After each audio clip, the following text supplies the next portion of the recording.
Perkenalkan, nama saya Majestida Tupa Balik dengan NIM M02122133. Di sini saya akan membawakan materi mengenai dinamika bahan baku di industri kayu lapis. Selanjutnya, adapun tujuan dari presentasi ini adalah untuk menggambarkan dan menjelaskan secara keseluruhan mengenai bahan baku kayu lapis, termasuk volume, ketersediaan harga, teknologi, dan perbedaan jenis kayu yang digunakan dalam kurun seri 10 tahun terakhir.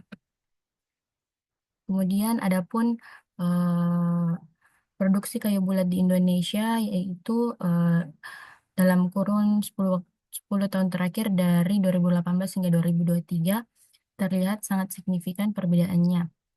Mulai dari tahun 2019 ditunjukkan bahwa menurunnya 2,75% produksi kayu bulat, di mana terdampak karena pandemi COVID 2019.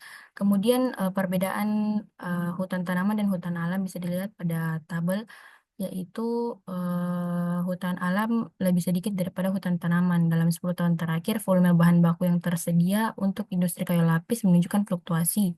Data menunjukkan hasil perbedaan hutan alam dan hutan tanaman dipengaruhi oleh faktor-faktor seperti kebijakan pemerintah dan permintaan pasar. Bisa dilihat juga volume diameter kayu yang dihasilkan dulu dan sekarang itu sangat berbeda jauh. Dulu sangat besar kayu loknya dan sekarang mulai mengecil dikarenakan kurangnya pemasukan produksi kayu bulat dari hutan alam.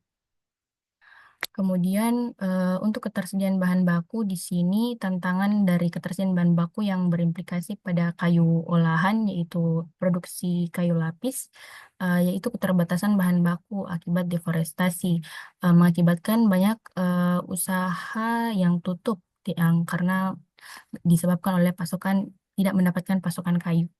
Untuk itu, kayu bulat berdasarkan jenisnya dalam kurun waktu 2020 hingga 2023 yang sangat mendominasi yaitu jenis kayu akasia dan disusul oleh kelompok rimba campuran.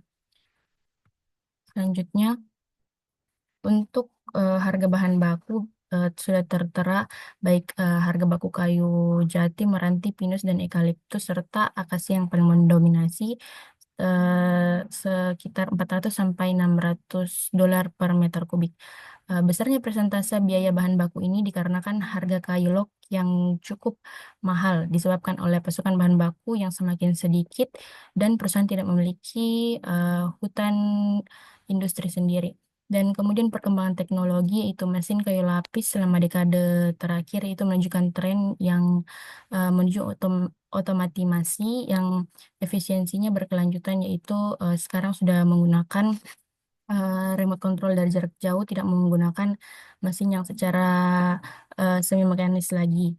Dan kemudian untuk tantangan industri kayu lapis itu isu keberlanjutan sumber daya alam, di mana penebangan liar dan kerusakan hutan menjadi perhatian utama dalam menjaga keseimbangan ekosistem.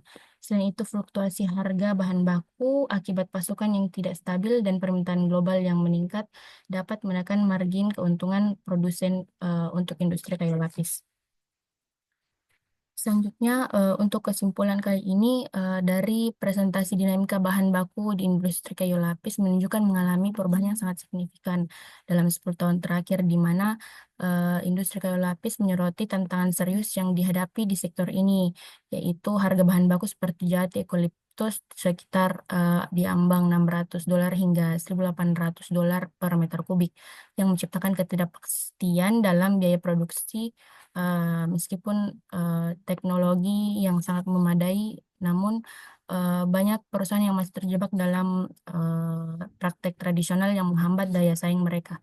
Selain itu, ketersediaan bahan baku semakin terancam oleh deforestasi dan kebijakan pengelolaan hutan yang sangat ketat, sehingga membuat usaha sulit mendapatkan pasokan pengelolaan hutan. Diperparah dengan regulasi pemerintah dengan perizinan yang sering tidak konsisten. Oleh karena itu, keberlanjutan industri kayu lapis sangat bergantung pada kemampuan pelaku industri untuk beradaptasi dan mengimplementasikan praktik yang lebih bertanggung jawab dan inovatif dalam pengelolaan sumber daya. Sekian dan terima kasih.